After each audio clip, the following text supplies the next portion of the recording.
राधे दोस्तों, आइए माघ माह महत्तम कथा अध्याय 16 सुनते हैं।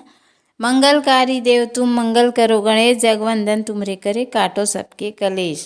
कार्तवीर्य कहने लगा कि हे भगवान, वह राक्षस कौन था और कांचन मालिनी कौन थी? उसके नाम उसने अपना धर्म कैसे दिया और उसका साथ कैसे हुआ? हे ऋषि अत्रि, ऋषि के संतानों के सूर्य, यह कथा सुनाकर मेरा कौतूहल दूर कीजिए।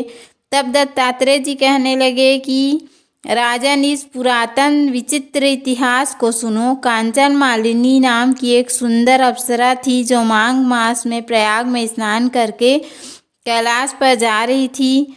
तब उसको मार्ग में जाते हुए हिमालय के कुंज से एक धीर राक्षस ने देखा।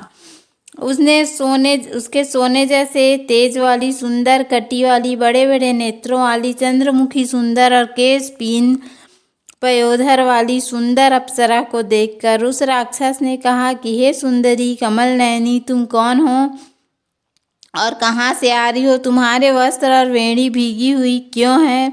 तुम आकाश मार्ग से कहाँ जाती हो और किस पुण्य के प्रताप से तुम्हारा शरीर ऐसा तेजस्वी और रूप ऐसा मनोहर है?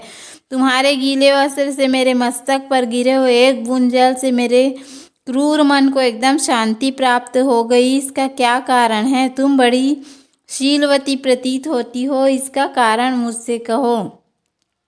अप्सरा ने कहा कि हे राक्षस सुनो, मैं काम रूपिणी अप्सरा हूँ।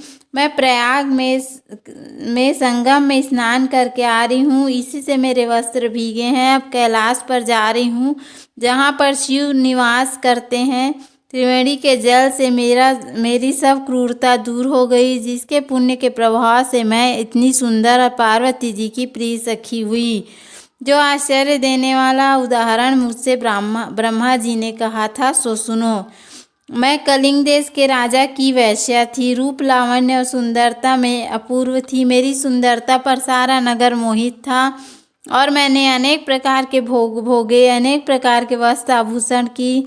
घर में कोई कमी नहीं थी। कई कामी पुरुष आपस में स्पर्धा से ही मृत्यु को प्राप्त हो गए। इस तरह उस नगर में बड़ी सुंदरता से यौवन व्यतीत हुआ और मैं वृद्धावस्था को प्राप्त हो गई। तब मेरे मन में विचार उत्पन्न हुआ कि मैंने अपने सारी आयु पाप में ही व्यतीत कर दी। धर्म का कोई कार्य, दान, तप, यज्ञ नहीं किया, शिव या दुर्गा जी की आराधना नहीं की, न कभी भगवान विष्णु का पूजन किया। इस प्रकार अशांत चित्त से मैंने एक ब्राह्मण की शरण ली जो वेदों का ज्ञाता और ब्रह्मनिष्ठ था। मैंने उससे पूछा कि मेरा उद्धार किस प्रकार हो सकता है?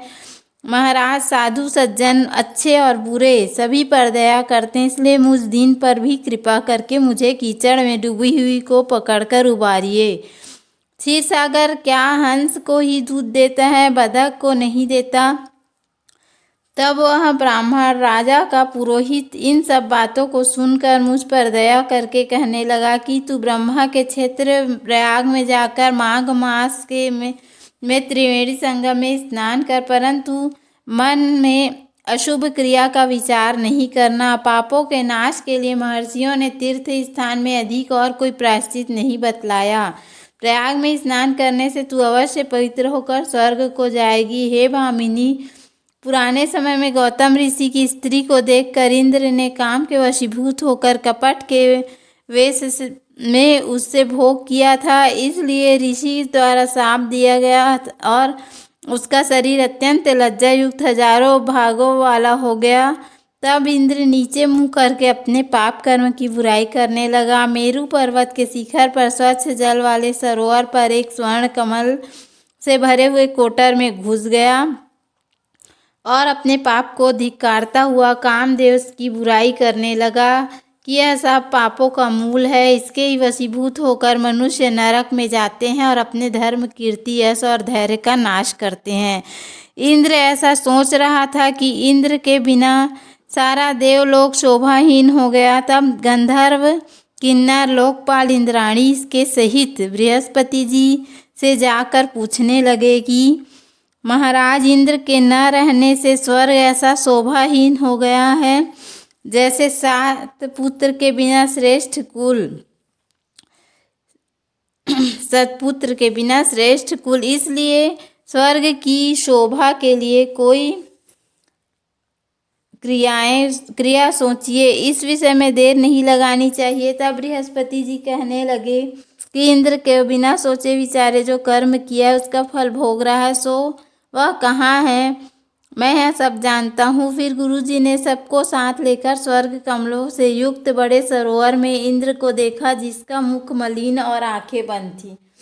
तब इंद्र ने बृहस्पति जी के चरणों को पकड़कर कहा कि इस पाप के उद्धार करके आप मेरी रक्षा कीजिए। तब बृहस्पति जी ने इंद्र से कहा कि प्रयाग में स्नान करने से ही तुम पाप मुक्त हो जाओगे। तब इंद्र सहित सबने ही प्रयाग में जाकर संगम में स्नान किया और त्रिवेणी स्नान से इंद्र पाप मुक्त हो गए। तब बृहस्पति जी ने इंद्र को वरदान दिया कि तुम्हारे शरीर में जितने भाग हैं सब नेत्र हो जाएं। तब इंद्र ब्राह्मण के वर से 1000 नेत्रों से ऐसा सुशोभित हुआ जैसे मानसरोवर में कमल शोभायमान होता है। बोलो श्री हरि विष्णु भगवान की जय।